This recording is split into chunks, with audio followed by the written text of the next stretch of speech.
Buenas noches. Tal vez el hombre, cuando inició su espectacular dominio sobre la materia y al servirse de máquinas, creyó que se encaminaba a un camino de liberación. Ya no tenía que ocuparse de pequeñas tareas, y esto le permitiría más tiempo para otras cosas. La utilización del tiempo, sin embargo, ha pasado a ser un problema, y también, para el que no se sumerge gustoso en el vértigo de la vida moderna, ha venido una sensación como de sentirse abrumado por la cantidad de mensajes, de actividad que conforman la vida diaria. Hay quienes no soportan esto y buscan una salida. Aparentemente es muy difícil encontrar la salida manteniéndose dentro de la actividad cotidiana. Vamos a presentar un notable caso de un chileno, ingeniero comercial, que optó por un camino absolutamente diferente, en algo que recuerda mucho al protagonista de la novela El filo de la navaja, de Somerset Maugham, en este reportaje de Alicia Fenier.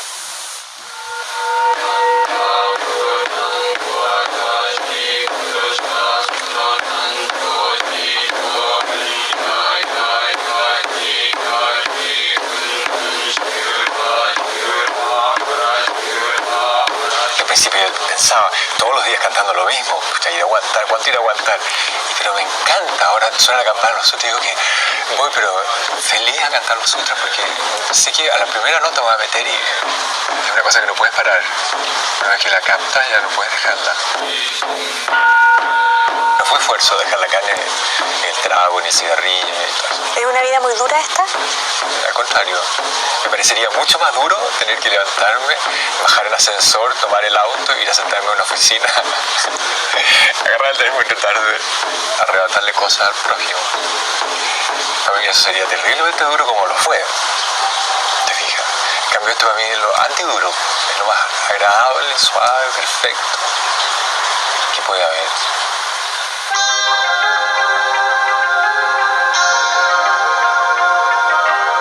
Patricio Goicolea es chileno, separado, tiene 45 años y fue estudiante del Grange en Santiago.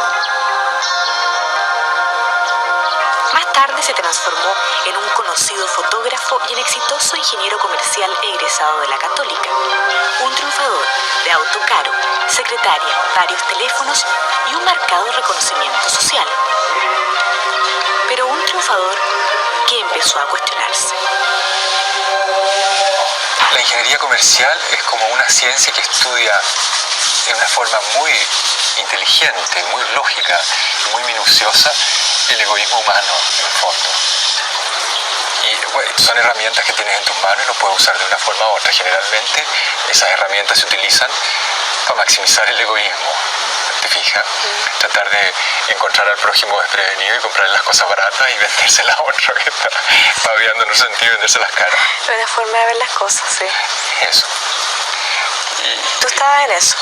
Trataba de estar en eso, pero no me gustaba nada hacerlo. En realidad, traté de hacerlo a fondo, pero ¿y te fue no bien, podía no? meter. En ese contexto, ¿tú tenía un auto nuevo todos los años y andaba en avión y qué sé yo.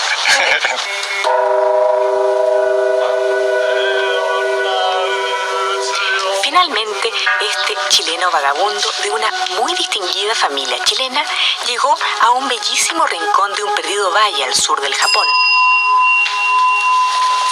Un templo dedicado al budismo zen, esa forma de romper con la estructura lógica del pensamiento y alcanzar, o quizás solo vislumbrar, la plenitud de estar en profunda libertad, paz y unidad con el universo.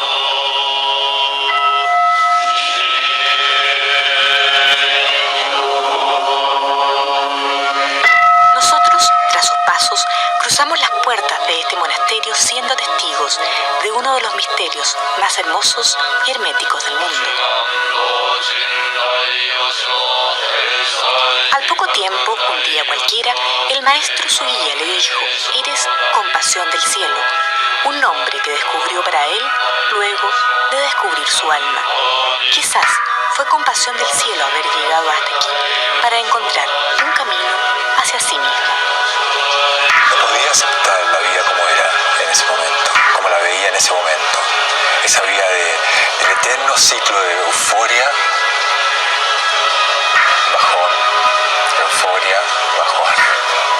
y siempre pensando que buscando metas que te iban a satisfacer de alguna manera, pero cuando llegaba a esas metas te das cuenta que eso no era como una carrera, era como viviendo un futuro que no llegaba nunca. En el fondo sufría dolores de cabeza que no tenían ninguna consecuencia, no tenían ningún significado médico, como dolores de estómago tampoco, no eran úlceras, sino que eran Colon irritable. Eran angustia probablemente. Y sí, porque angustia si está en primera clase. Hasta que de repente cayó en mi mano un libro hablando de estas cosas.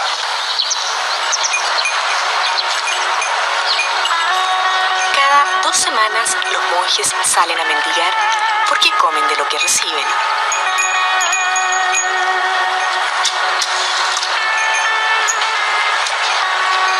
Esta es una vida de absoluta austeridad y humildad, y el mendigar, un ritual de amor e integración.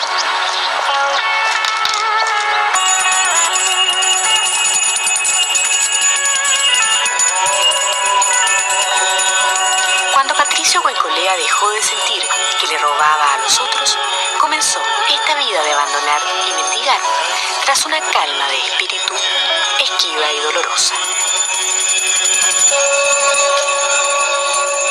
¿Cuánto tiempo estuviste en la India? En total llegué a estar como 3 años. Haciendo fotografía en forma paralela, Al principio harta fotografía, al final ya nada. Se me fueron las máquinas, el Ganges, me llevó todo. Y llegué a la India con $50 en el bolsillo, nada más, sin equipaje, sin nada, $50 y el pasaporte. ¿Ya te habías casado ya? Y ya me había divorciado. Ya estaba de vuelta. ¿Y con $50? Ya fue difícil. ¿Qué hiciste en la India con $50? Llegué hasta la orilla de un río que me gustaba mucho, que había conocido antes. Y ahí como que conocí a algunas personas, algunos ashrams, los monasterios en la India. Y ahí me fui de uno a otro, mendigando también.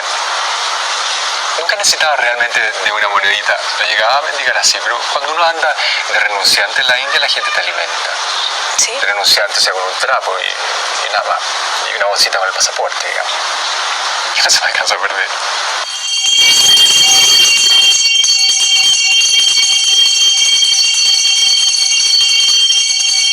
El día en un monasterio zen comienza a las 4 de la mañana. Es hora de meditar, el pilar, el camino del zen. La meditación es detener esa borrachera mental, ese chicharreo constante que hay adentro de la cabeza. Porque es eso lo que no te deja ver el presente, no te deja ver la grandiosidad de cada instante que vivimos. ¿Y qué pasa con el cuerpo? Le das un pare al cuerpo, para empezar. No te vas a mover, van a pasar 45 minutos y no me voy a mover, para nada, aunque me pique o aunque me duela.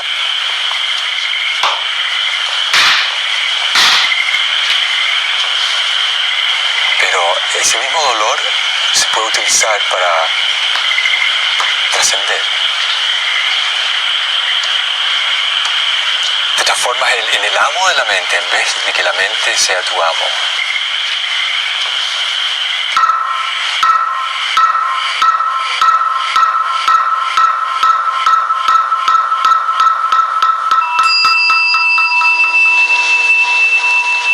¿Qué se siente? Una libertad absoluta. Llegas a un entendimiento profundo, de paz, de piedad, de compasión del cielo. La semana de diciembre, que coincide con el periodo de la semana que se sentó Siddhartha Gautama y se paró cuando ya era el Buda, la primera semana de diciembre, ya empieza a las 2:50 nos levantamos. O sea, es más largo, nos sentamos como 14 horas al día. Y en diciembre, porque ya está empezando la nievecita. Y levantarse a las 2:50 y decir, qué rico, qué rico estar vivo.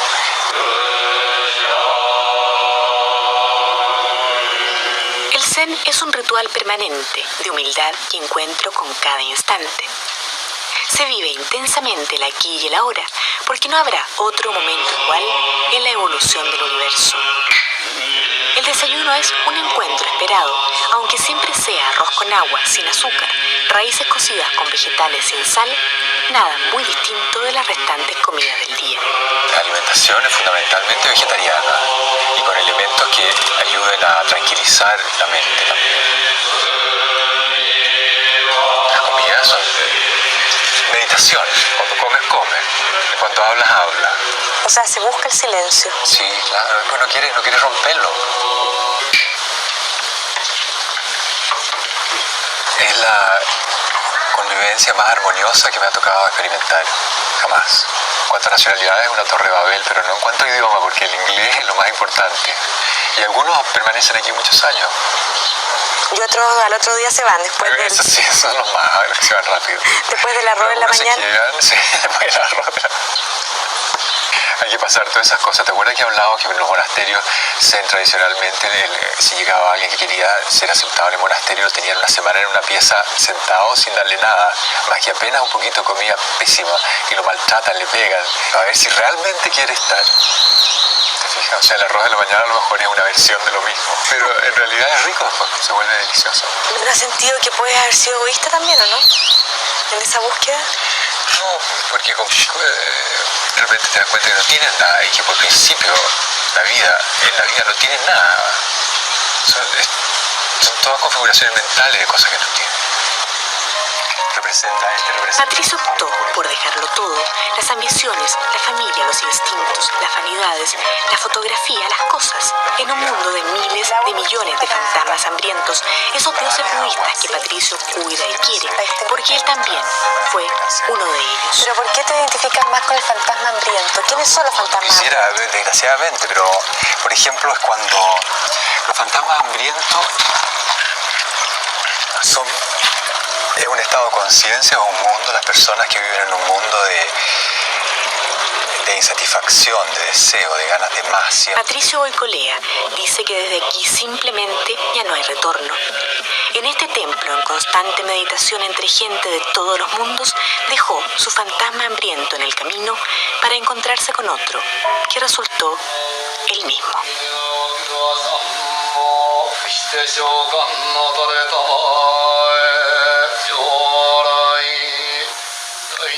Admirable. Es un ejemplo que lo deja uno lleno de inquietudes. La persona que rechaza el activismo y la codicia de la sociedad moderna encuentra muy difícil construirse un nicho dentro de esa misma sociedad. Pero si la opción es tan drástica, tal vez allí esté el freno para muchos que no podrán evitarse preguntar, primero, ¿soy capaz? Y segundo, ¿por cuánto tiempo? Hasta el momento este chileno allí está.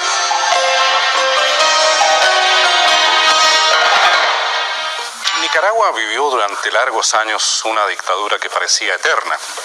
Fue derrocada finalmente por un movimiento de signo contrario, pero que instaló un régimen de muy parecido corte autoritario. Este régimen enfrentó una guerrilla, los Contra, y finalmente tuvo que desembocar en una elección en la cual fue derrotado. Ahora hay un gobierno democrático, pero permanecen las cicatrices de esos años de lucha entre sandinistas y los Contra. Por una casualidad estuvimos en Nicaragua exactamente cuando se produjo la primera reunión entre estos combatientes, sandinistas y Contra.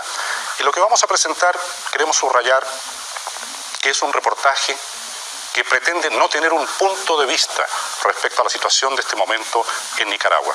Es una fotografía dramática de lo que sienten y piensan en ese país. Y nos lo trae Nivaldo Fabricio Mochati. Fuimos a Nicaragua a presenciar un hecho histórico. El 24 de junio, por primera vez, se encontraban cara a cara los líderes sandinistas y los comandantes de la resistencia, de la Contra. Estos hombres habían peleado a matarse. Ese día se daban la mano. Y aquí vimos también la otra realidad que se desenvuelve bajo la mesa de negociaciones, en las calles, en la vida cotidiana. Fue esa otra Nicaragua, sacudida por años de guerra y muerte, la que se abrió ante nuestros ojos. ¿No había venido anteriormente? No. Ah, qué lástima. que no lo vieron cuando aquí nada más la bandera que existía era una roja y negro. La bandera en Nicaragua no existía. Entonces lo primero que yo hice mandar a comprar tela a Miami y hacer la bandera nacional.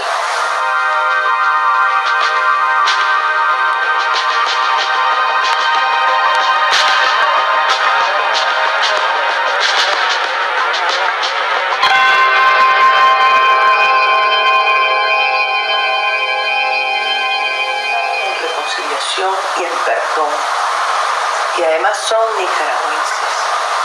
Tenemos que convivir todos. ¿Y por qué guarda alarma en casa y no la ha entregado? Porque esta es una defensa que tenemos. ¿Contra quién? Contra los que nos quieren venir a atacar, cualquier persona, ya sea en política. ¿Y es muy común esto de tener armas en las casas? Sí, es muy común. Para el que ha sido militar es muy común.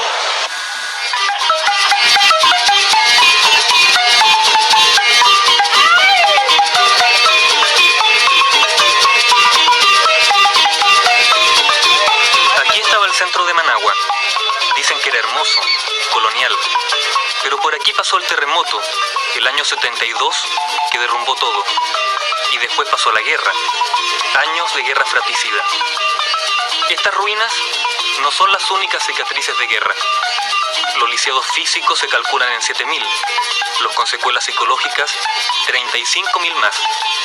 En una población de 3,5 millones de habitantes, la cifra no es desdeñable. La reconciliación, voceada por las cúpulas, pisa en los barrios, un terreno no tan fértil. Hay mucha sangre derramada. Sangre desde antes de esa gesta emancipadora que fue la revolución que terminó con la dictadura de los Somoza. Y sangre después. Aquí, en las calles de Managua, en sus mercados, están los deudos, las viudas, los huérfanos, los combatientes que hasta hace poco se disparaban en la montaña, de lado y lado, y a matar. La gente entre los 15, 14 años de edad y los 19 años de edad fue la gente que vivenció fundamentalmente el fenómeno de la guerra. Entonces, esta gente aprendió como una pauta de comportamiento normal y aceptado durante la guerra a expresarse con violencia, a matar, a disparar y a ver morir. Los heridos de guerra abundan, no hay que buscarlos, están ahí. Como este soldado sandinista, Juan Nemesio Altamirano, sobreviviente de una emboscada en la que murieron 2 de sus compañeros. Estuvimos en la montaña por defender la patria. ¿Por qué? Cuando estuvimos aquí en la montaña, nadie llevaba a dejar un caramelo aquí. Nosotros sufrimos como puede. Este país, desde hace 1 año y medio, vive los vaivenes de su propia transición. Luego de las elecciones en que derrotara al sandinismo, el gobierno de Violeta Barrios, viuda de Chamorro, se ha empeñado en pacificar al país, no sin dificultades económicas y equilibrios precarios.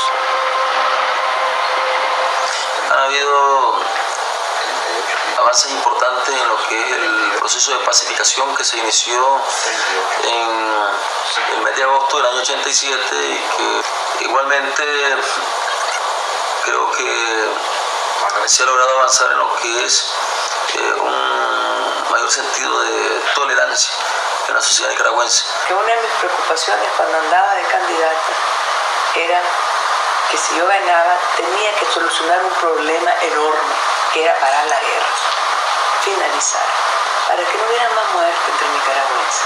Pero lo principal era eso, reconciliarnos, dar amnistía, dar libertad de prensa, porque en este país no había nada. Pero la reconciliación no son solo gestos políticos. Más allá de los acuerdos está la realidad. El centro de Managua guarda como recuerdo los esqueletos de edificios semidestruidos por el terremoto, ahora ocupados, tomados por asalto, por familias en busca de un techo. Estamos esperando. Dicen que van a dar, pero no nos han dicho nada a nosotros. Sí. Y nos han dicho pues que han hablado con la presidenta y que nos van a sacar. Pero que ha venido del gobierno, nadie ha venido a decirnos, no nos han dicho todavía. Pobreza y desorden no es lo único que enturbia la reconciliación. También está lo que se ha llamado la piñata sandinista. Una inusual fiebre privatizadora de última hora atacó a ese gobierno socialista. Tierras, vehículos y viviendas se entregaron a los pobres, pero también muchos a los jerarcas del antiguo régimen. Estamos comunicándonos con el padre Coto. Yo me saldría de esa casa sin problema. Para mí no es ningún problema irme a vivir a un barrio de Managua. Pero, ¿qué pasa? Si yo me salgo de esa casa, entonces la gente sencilla, la gente humilde va a decir, si lo sacaron a él, qué menos a mí. Todos los países comunistas que no han sido unos comunistas verdaderos, que se repartieron por un lado. Por otro lado, es una cosa muy simpática. A mí hasta risa me da que, como dicen, el pretexto que ponen que hubo piñata, cuando perdieron, se los regalaron porque había que agradecerle a ellos y que no les pagaban muy bien, entonces les regalaron casa, finca, etcétera. Cosas así que son completamente antiéticas. Yo pienso que la mejor prueba de que nuestra gestión fue una gestión honesta es que no nos hicimos de dinero para comprarnos casas. Bueno, que no recibieron nada a cambio, eso habría que verlo. Gozaron de todos los lujos imaginables, eran pequeños marajáes que estaban instalados aquí. Sin embargo, lo más deplorable de todo esto es que han querido, justificar la rapiña con argumentos de lo más deleznables. La piñata ha significado descrédito para el sandinismo, y es que en ninguna parte debería ser bien visto el traspaso de bienes fiscales a precios ridículos a quienes controlan el poder. Algunos sandinistas son así verdaderos nuevos ricos en Nicaragua. Pero posiblemente lo más grave es el uso de la violencia como pauta normal de resolución de conflictos, porque esa fue la enseñanza inevitable de la guerra. En los últimos tiempos, en fiestas, en reuniones, en situaciones sociales, un conflicto de un grupo contra otro grupo se ha terminado con una granada de fragmentación. ¿Cómo es posible que un tipo desmovilizado del ejército en estado de ebriedad mata a su criatura a mordiscos? ¿Cómo es posible que un desalzado de la resistencia asesina en la frontera con Costa Rica a toda una familia, incluyendo criaturas de 3 o 4 meses de edad?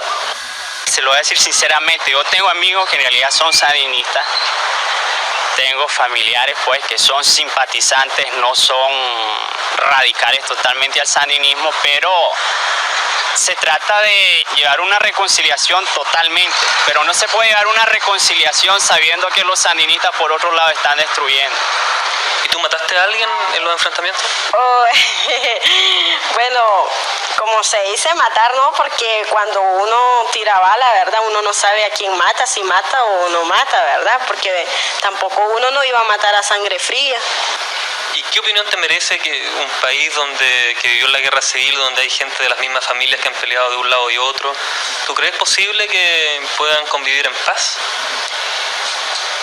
Yo digo que no, porque hay rencores, digamos, de que si aquel es contra y este es sandinista, pues somos sandinistas, entonces siempre hay una discordia, siempre hay algo pues de que nos separa, porque el saber de que ellos mataron pues a sangre fría, mataron al pueblo. ¿Pero tú estás consciente que también hay gente del otro lado que también fue muerta? Sí, yo estoy consciente que nosotros también matamos gente. Sí, ambos bandos matamos, tanto ellos como nosotros matamos. ¿Que tú no perdonarías, por ejemplo, a quien mató a tu hermano? No, yo no lo perdonaría. ¿Y si tú en una de esas emboscadas hubieses matado a alguien, no esperarías que el hermano de quien hubiesen matado te perdonara? No, que me matara pues, porque... Pero yo digo, es que todo duele, ¿verdad? Él es mi hermano, él me duele, y así tal vez al que yo maté también le dolí, entonces que haga lo mismo. Managua no tiene catedral, solo tiene sus ruinas. Allí adentro crece el pasto, y las figuras que otrora eran símbolo de santidad o poder, hoy, desmoronadas, son solo inescrutables testigos de una sociedad todavía plagada de armas, como nos lo probó la exteniente sandinista. Pero prueba de esperanza es la madre de esa mujer, una madre que enterró a un hijo muerto en combate. Uno debe de respetar las opiniones de los hijos. O sea, que ¿usted confía, por ejemplo, que en este país puedan convivir gente que estuvo peleando en trincheras opuestas? Sí, pueden convivir. ¿Y sabe por qué puede convivir? Porque nosotros los nicaragüenses nos amamos unos a los otros, aunque seamos enemigos agazapados.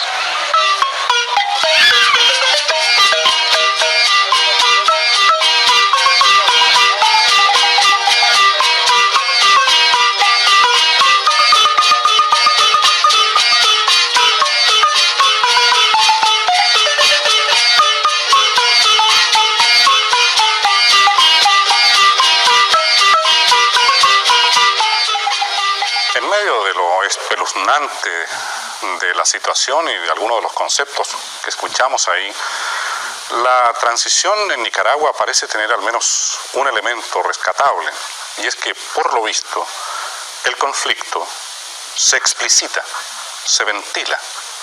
No se trata de ocultar, ni se pretende que no existe, y eso debería conducir a un camino de, ojalá, soluciones.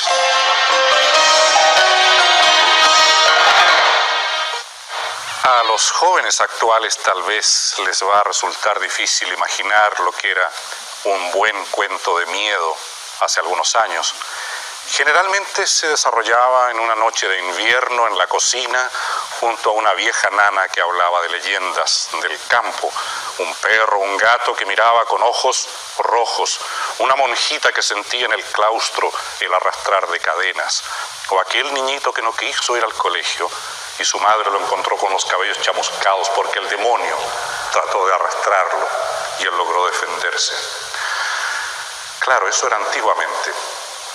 Hoy el terror llega envasado en el cine o en la televisión, pero parece que ese estremecimiento gozoso que experimentábamos en la cocina hace tantos años se repite actualmente, y a eso da una mirada esta crónica personal con Augusto Góngora.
Escenas como esta se repiten una y otra vez en el cine y en la televisión. ¿A usted también le gustan las películas de terror, esas que dan harto miedo? Porque en los videoclubs estas películas tienen una demanda cada vez mayor. Parece que a la gente en Chile le gusta consumir fantasías de terror. Y hay algo extraño en esto, porque por una parte le tenemos miedo al miedo, pero por otra nos resulta atractivo. Este es un reportaje de miedo, porque aquí vamos a explorar el mundo del terror.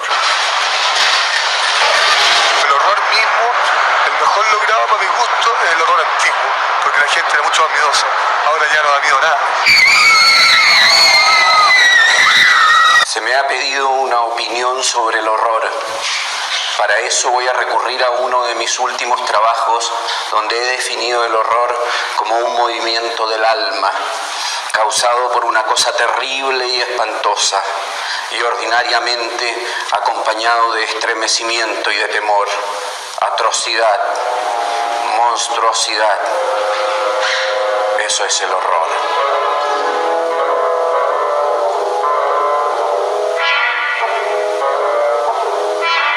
Las películas, me fascinan las películas de terror, o sea, por eso yo busco estos lugares así como para sentirme más.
Cuando los vampiros muerden y esas cosas.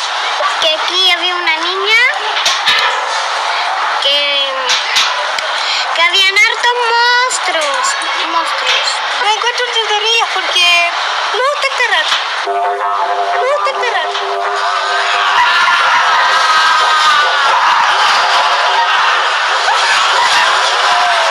Todas esas cosas, a la vez yo encuentro que tienen como un lado.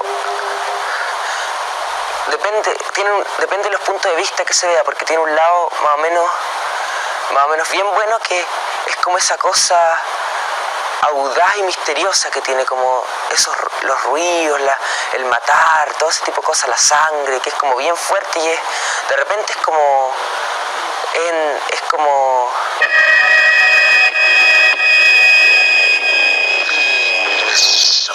Si lo estoy viendo en la cama me tapo con las cruzadas.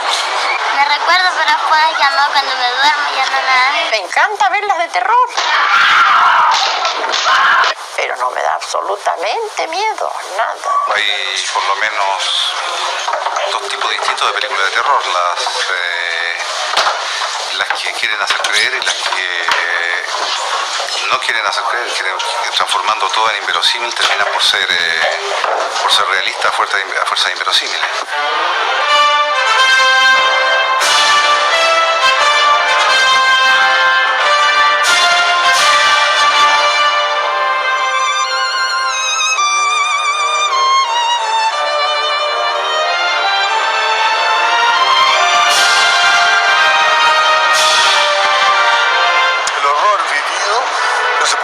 Al cine, ni feliz, porque estamos en un caos total. Si ahora viene un güey y me pega un balazo a mí aquí, o te rompe los anteojos y te los mete en los ojos, o al flaco lo castra, o a este güey le cortan las piernas. A Gandhi, el asesinato de Gandhi fue horroroso y a mí no me dolió.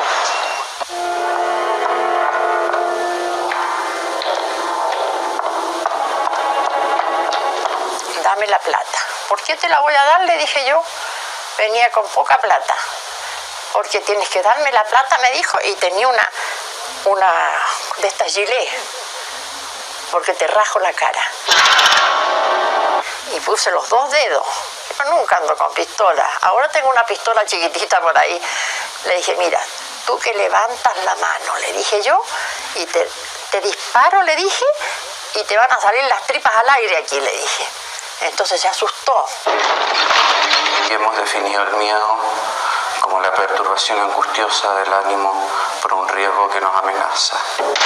Es un recelo o aprensión que uno tiene de que le suceda una cosa contraria. El miedo es angustia, terror, espanto, no sé, vértigo, no sé, es una sensación que no se puede describir fácilmente, ¿no? Ustedes mismos ahora en este momento me tienen así como intranquilo ya, o sea, estoy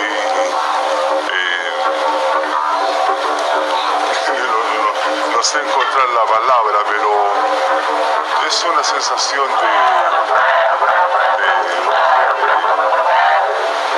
de acecho. Ustedes en este momento me están un poco acechando una cosa así. Realmente me siento un poco... Bueno, es cuando yo creo que sube la adrenalina del cuerpo, se pone nervioso como estoy en este momento. Uno no sabe qué hacer, cómo reaccionar. Son reacciones que uno no piensa.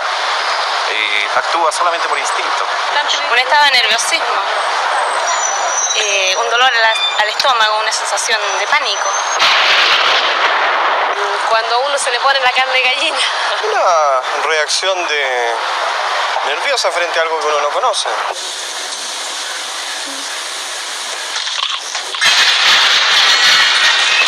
Todos hemos sentido miedo. Yo tengo miedo de mí, tengo miedo de Fa, tengo miedo del sol, tengo miedo del La. A mí me da miedo cuando se confunde el mundo interno con el mundo externo, digamos, el cuerpo con los paisajes.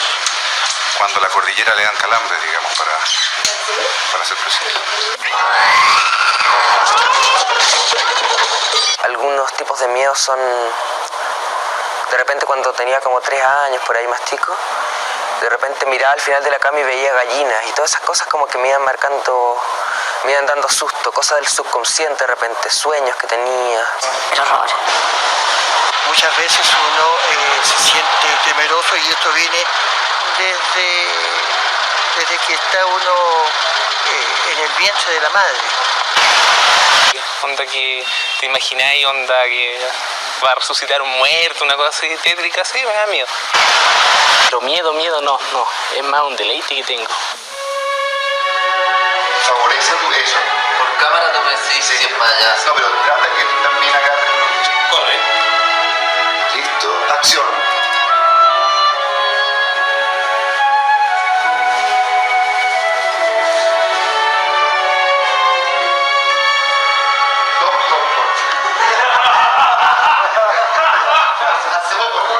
Es contradictorio el miedo, porque por una parte si no logramos controlarlo nos puede llevar incluso hasta la locura, pero también es un mecanismo de defensa que nos permite protegernos frente a ciertos peligros. El miedo es inherente al ser humano y ha estado representado en todas las culturas. ¿Usted ha pensado cuáles son sus miedos?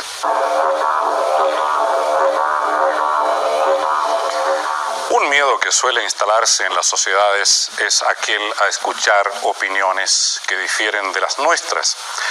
El escuchar ideas u opiniones no significa adoptarlas ni aplaudirlas. Lo dijimos con respecto a la primera entrevista que presentamos en esta serie de programas El Mirador.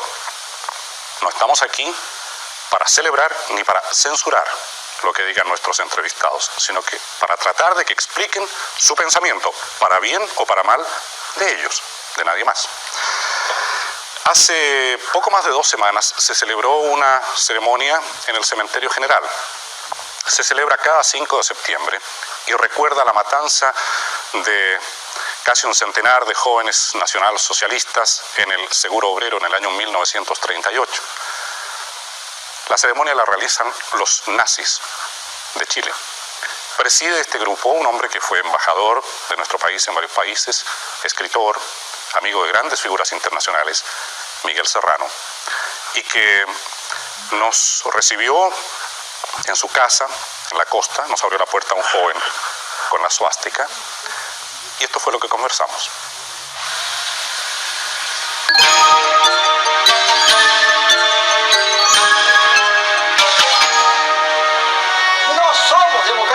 No creemos en la democracia, la despreciamos, somos totalitarios, somos nazistas, somos los primeros y los últimos revolucionarios de verdad en este mundo. Jamás vamos a claudicar, tenemos una guerra gloriosa a nuestras espaldas y libraremos todas las guerras justas, gloriosas y buenas del futuro.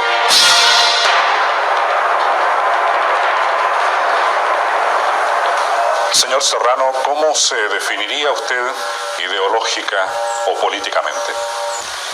Esencialmente como un hitlerista, entendiendo el hitlerismo no como un movimiento político dentro de la política contingente, puesto que yo creo que ya no hay tiempo para la política contingente en el mundo. En líneas generales, ¿qué principios informan esta doctrina que usted llama el hitlerismo? Hitler mismo lo definió cuando dijo: quien vea en el nacionalsocialismo nada más que un movimiento político no ha entendido nada. El nacionalsocialismo o nazismo es más que eso, y es más que una religión, es la voluntad de crear el superhombre. ¿Cómo?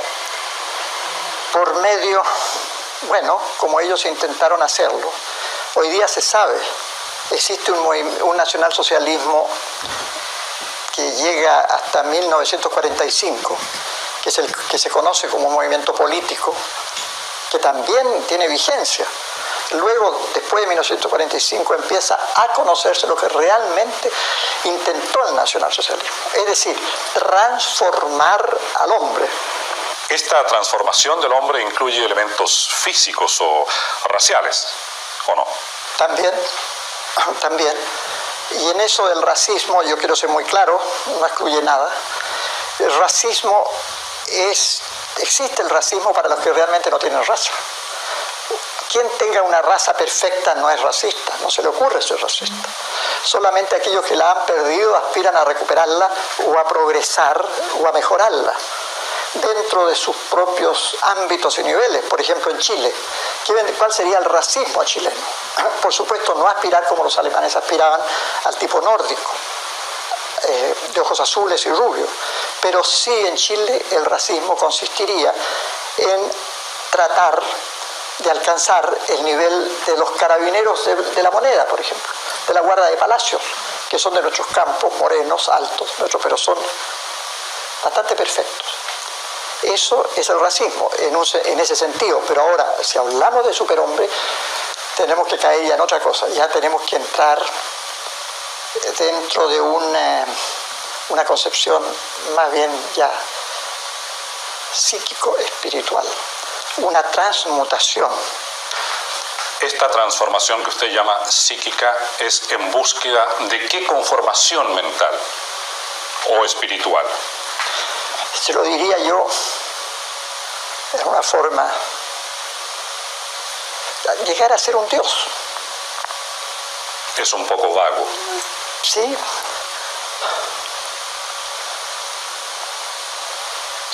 Recuperar la inmortalidad y la divinidad. ¿Cómo podría la raza chilena evolucionar hasta una inmortalidad? ¿O inmortalidad en qué sentido? En el sentido de no morir, precisamente. Claro que eso no se logra por medio de una ciencia tradicional, sino que una otra ciencia, que yo creo que se alcanzó en el Tercer Reich. Fíjese que le voy a decir una cosa bastante espectacular. Yo creo que ya existen seres que no mueren y que se regeneran en sus células. Ahora, muy pocos, por supuesto, es una minoría, una aristocracia. Ahora, ¿cómo se logra eso? ¿Por medio de una ciencia exclusivamente biológica? No, combinado, por supuesto, con una ciencia, la alquimia. Si eso se alcanzó a fines del Tercer Reich, ya habría inmortales de esa época. Sí. ¿Y quiénes serían? Precisamente los hitleristas. ¿Están vivos? Están vivos. Personas de más de 100 años. De más de 100 años y que más de 100 años. Y que están vivos. Y no representa, por supuesto, 100 años. ¿Y dónde están? En distintas partes. Eso ya podríamos entrar dentro casi de la ciencia ficción. Pero nosotros estamos viviendo cosas de ciencia ficción desde hace mucho tiempo ya. Y esto que yo le digo lo saben los más altos dirigentes de los gobiernos, ¿cómo llamarlos?, de los gobiernos actuales. Es nazi, es escritor, es esotérico. Miguel Serrano, ex embajador de Chile en la India, Austria y Yugoslavia, amigo de Indira Gandhi, de Nehru, del escritor Hermann Hesse, autor de libros tan conocidos como Demián o El lobo estepario, y de Carl Gustav Jung, discípulo de Sigmund Freud. ¿A qué se refiere usted con eso de que ya vivimos una época de ciencia ficción?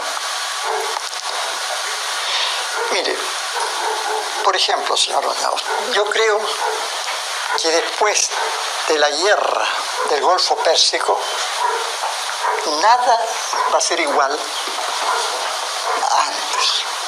Lo que allí pasó es completamente de ciencia ficción, porque nadie sabe qué pasó realmente allí. El control y la desinformación ha sido tan grande que hay gente que piensa que no hubo guerra.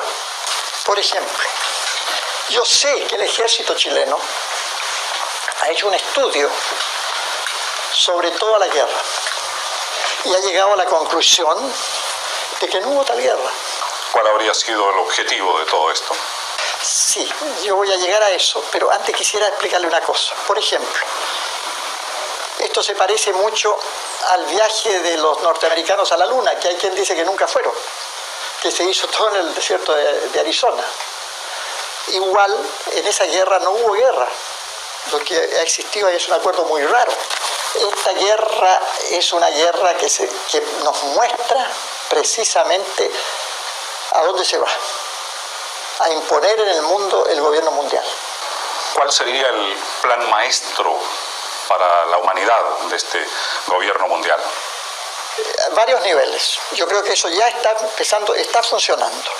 Primero, los creadores, los países, los centros, porque no van a existir más países, los centros terrestres, creadores donde está la mayor energía del trabajo, de la fuerza, de la inteligencia, que van a ser los creadores de ciencia y tecnología nueva. Luego vendrían los países manufactureros y también los consumidores de esa tecnología y esa ciencia. Y luego vendrían los países, en un tercer plano, los países productores de materia prima y mano de obra barata, entre los cuales nos contamos, puesto que toda América Latina, llamada América Latina, hispana o como se le llame, estaría incluida el África y el Asia, parte del Asia. De acuerdo a su ideología y a su visión del mundo, si usted tuviese el poder en este momento en Chile, ¿qué haría? ¿Cuál sería su plan político? ¿Qué es lo que propondría yo? Precisamente la solución nacional socialista. ¿Cuál es la solución nacional socialista? El terminar con el interés del capital, que fue lo que terminó Alemania y por eso le hicieron la guerra. El caldo de cultivo del interés del capital, la usura. Porque Hitler decía, si yo le presto a usted un ropero, usted no me va a devolver ropero y medio, me devuelve el ropero. Eso podría hacerlo internamente, pero el país está sometido a las reglas del juego internacional. Por supuesto, y esto fue lo que yo le propuse a la Junta. ¿Cuándo? 15 días después del golpe, ellos me invitaron para que yo les hablara. Ellos me invitaron y me recibieron. Todos los miembros de la Junta estaban en el Ministerio de Defensa y yo les propuse esto. Le dije, señores, ustedes tienen tradición prusiana, socialismo prusiano, prusianismo, terminar con el interés del capital, una economía, por supuesto dirigida en este caso, pero y basada en el valor trabajo. Esto es lo que tienen que hacer ustedes hoy día, encerrarse en la frontera y trabajar de esta manera y comer todos del mismo rancho. ¿Quién habría movido, por ejemplo, a Pinochet? En 1000 años, si hubiera vivido, no lo sacan de Chile, porque el pueblo de Chile ha sido siempre defraudado.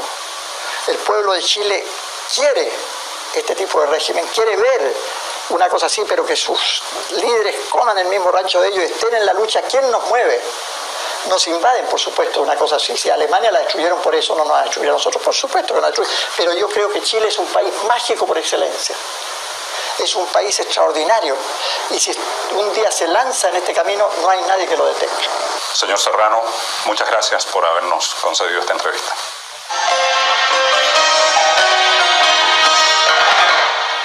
Por retirar la basura de la puerta de su casa, a usted le cobran. Y por el gas que utiliza en la casa también, le cobran.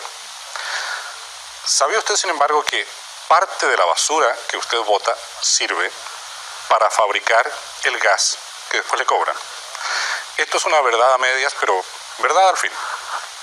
En los países industrializados actualmente, en que disponer de la basura ha llegado a ser un problema y un problema serio. En muchos de ellos se ha optado por tener receptáculos separados para vidrios, plásticos, papeles y otros materiales. Aquí en la capital se está llevando a cabo en un sector un interesante experimento que vamos a conocer en este reportaje de Alberto Queisway.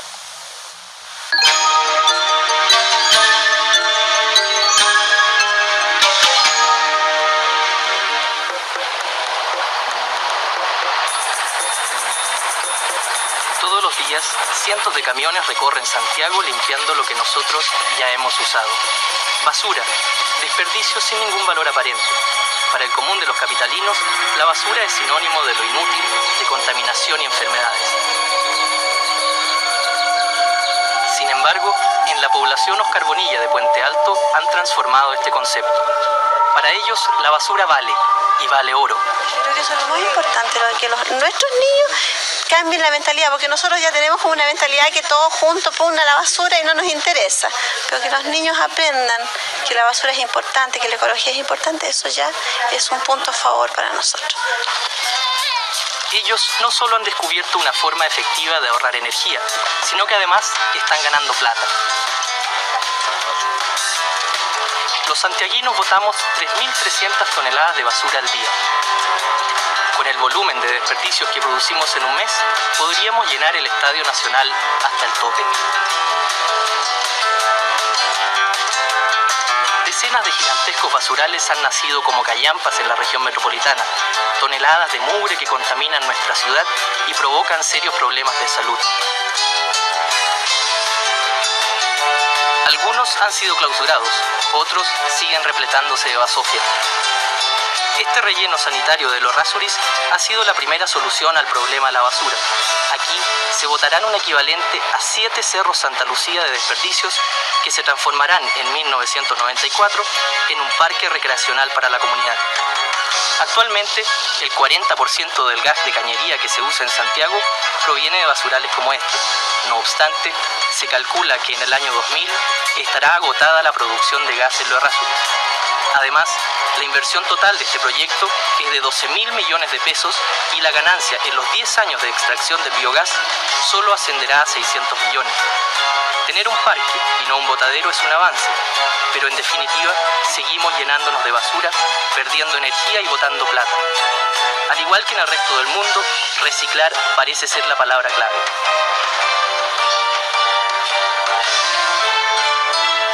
A pesar de que en nuestro país se recicla el papel, el vidrio, el plástico y la chatarra, gigantescos volúmenes de basura aún son poco aprovechados. En el caso del papel, cerca del 50% de lo producido es recuperado para volverse a utilizar. Un envase plástico, por ejemplo, es un 40% más barato que uno confeccionado solo con materia prima. Pero pareciera ser que esto aún no hace que los chilenos tomemos conciencia. Definitivamente el ciudadano tiene que estar involucrado, tiene que participar. O sea, el ciudadano tiene que decir: yo no quiero más aire contaminado, quiero aire limpio. Yo no quiero tener más aguas cochinas, quiero agua limpia. Quiero tener productos que yo realmente no tengo que llenar basurales, sino que los puedo reciclar. Y si el ciudadano realmente toma esa postura y dice: yo voy a exigir que mis productos que compre, ¿verdad?, y tengan un logo reciclable, yo creo que cambiaría todas las cosas y en una forma muy positiva para todos nosotros. En Puente Alto, cerca de 300 familias ya han dado el primer paso. Los pobladores de la Oscar Bonilla han implementado un sistema de reciclaje que parte con la separación de la basura en sus casas. La idea partió de Paulina Downey, quien, luego de haber finalizado sus estudios de planificación y desarrollo en el extranjero, y movida por un enorme deseo de ayudar, logró que el gobierno de Canadá financiara este proyecto. Por intermedio de la ONG El Almendral, tomó contacto con la Junta de Vecinos de la población. Yo estaba buscando una actitud muy específica en la gente y que era un poco como las ganas de hacer algo por ellos mismos.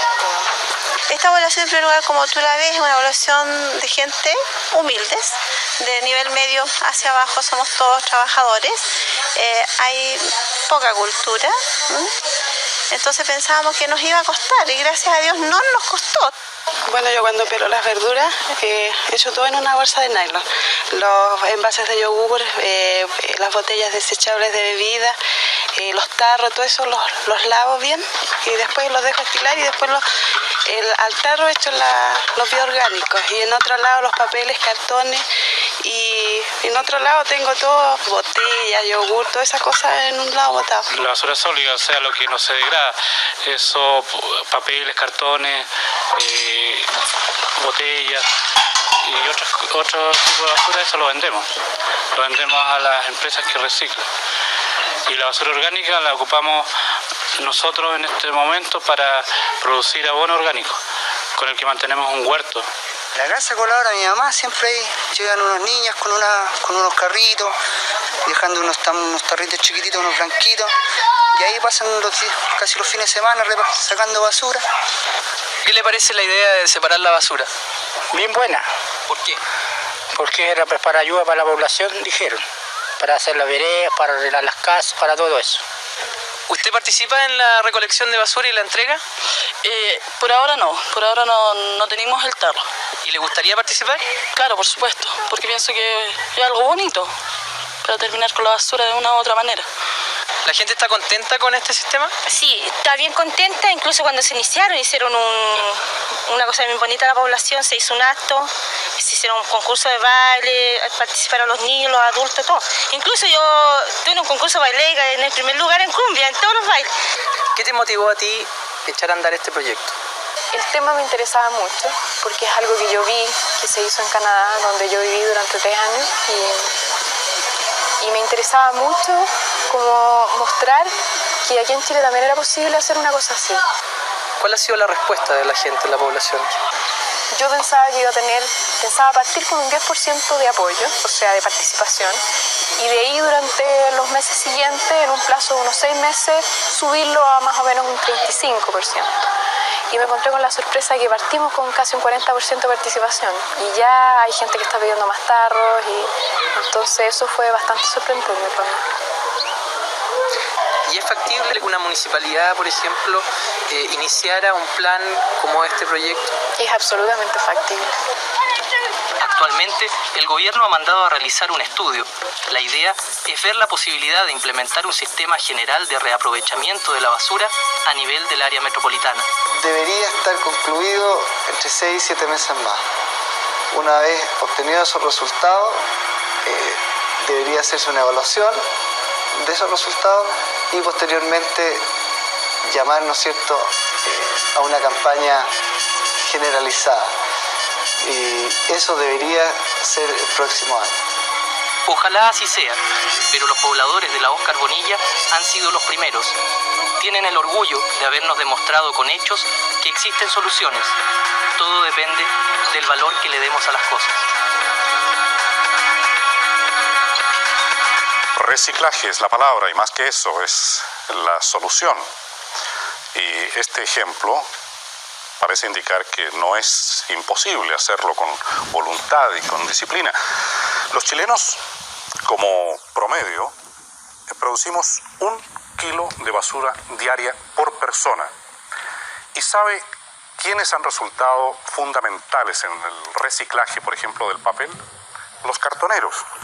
Estas personas que vemos escarbando a veces en los tarros de basura y con carritos llenos de cartones y papeles. Ellos están resultando un factor social importantísimo en el reciclaje del papel. La semana pasada presentamos aquí un reportaje a la fiesta del término del invierno en Suecia y entre ese programa y este llegó la primavera a nuestro país, que se presta siempre para toda clase de cantos al amor y la esperanza. El catalejo de Francisco Moat nos va a dar una mirada, sin embargo, al punto de vista de los deprimidos sobre la primavera.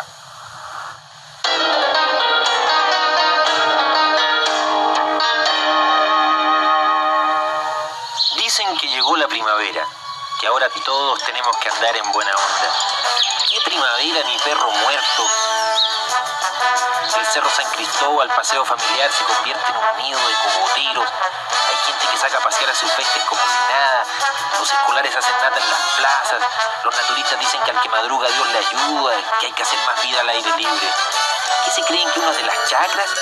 ¿Que no saben acaso que en primavera es cuando más se suicida la gente? Y toda esta cantinela del amor, las florcitas, puro bluff, puro marketing, sensiblería barata o exhortación a los más bajos instintos. Y después dicen que uno es amargado, que se anda cortando las venas por cualquier cosa. Yo no entiendo qué le encuentran a la primavera. ¿En qué mundo viven? Los viejos, por ejemplo, andan felices porque pasaron agosto, se sienten en la flor de la vida, pero parece que no supieran la que les espera, porque lo terrible es que después de la primavera viene el verano, las insolaciones, las piscinas, el cloro, las playas, la transpiración, el olor a ala, las hormigas, el sol que mata. En buena hora tenemos smog, que es como una capa de ozono a ras de piso. Lo más triste es que nos faltan los que alegan que uno es neurótico, pero después, cuando les cortan la luz por sequía, ahí alegan los patanes y le rezan plegarias hasta la Yamilet para que haga llover. No, con esta mentalidad primaveral no llegamos a ninguna parte. Por lo menos llegamos al verano, que en realidad se veía terrible en las imágenes. En este momento le agradecemos que nos haya acompañado en el programa de esta noche. Le vamos a dejar con un anticipo de lo que tendremos la próxima semana y será hasta entonces. Tijuana, México. Cientos de miles de mexicanos cruzan ilegalmente cada día la frontera hacia los Estados Unidos. Muchos mueren en el intento. Un reportaje a la osadía, el esfuerzo y la lucha por la sobrevivencia. Son jóvenes, atractivos, ambiciosos y millonarios. Ellos hablan de sus fórmulas de éxito, de cómo han hecho millones de la nada, de sus autos deportivos y casas en lo curro. Esther Vilar, escritora famosa y polémica, defensora de los hombres, repudiada por las feministas. Hoy conversa con Patricio Bañados en Europa. El Cementerio General, el reino de la muerte, donde los seres mortales guardan silencio y los muertos no descansan en paz. Descubrimos los secretos y miedos de una noche entre las tumbas.